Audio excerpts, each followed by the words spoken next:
الآية قلنا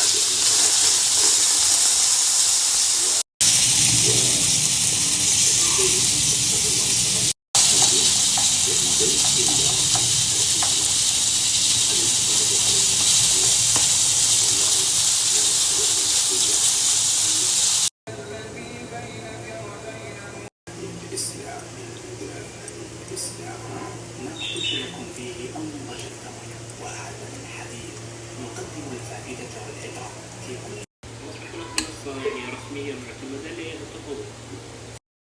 هو حضرتك